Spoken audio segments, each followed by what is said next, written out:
A YouTuber called God Lowdown put out a video called "Is Atheism a Belief?" And a number of people have responded to the video, and they've done an excellent job of refuting his ideas that the atheism is a philosophy and a belief and a point of view.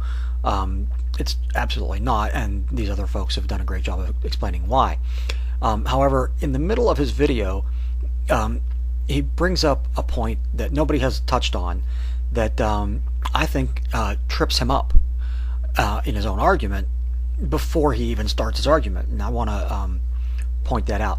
Later in the video he asks a couple of questions of atheists, and I'm going to address those in a separate video, but for now I just want to address this and show how he trips himself up. For example, let's look at the following question. How did the universe come into being? To this question, there are really just three possible answers. Now, these are somewhat simplified, but pretty much any theory out there today is simply a variation of one of these three possibilities. Number one, the universe was created by an intelligent, transcendent cause, i.e., a creator.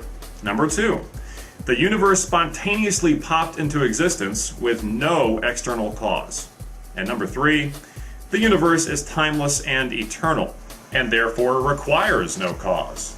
Okay, so here I think we can see the beginnings of his downfall, the problems with his argument. We're going to look at what the word universe means. I think the way he's using the word universe, he's talking about everything that we can observe, what we would basically consider to be the physical material universe. The universe that is everything from the moment, the event of the Big Bang expansion, all of time-space as we experience it.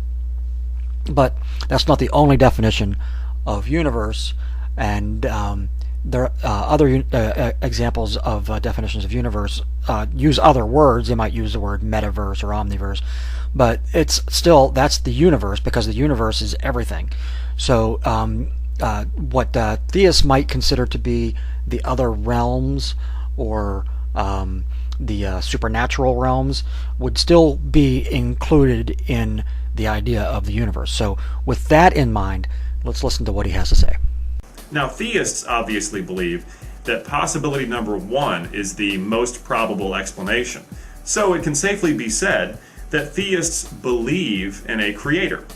But it could also be said that theists do not believe in an uncaused universe, nor do they believe in an eternal universe. But it could also be said that theists do not believe in an uncaused universe, nor do they believe in an eternal universe.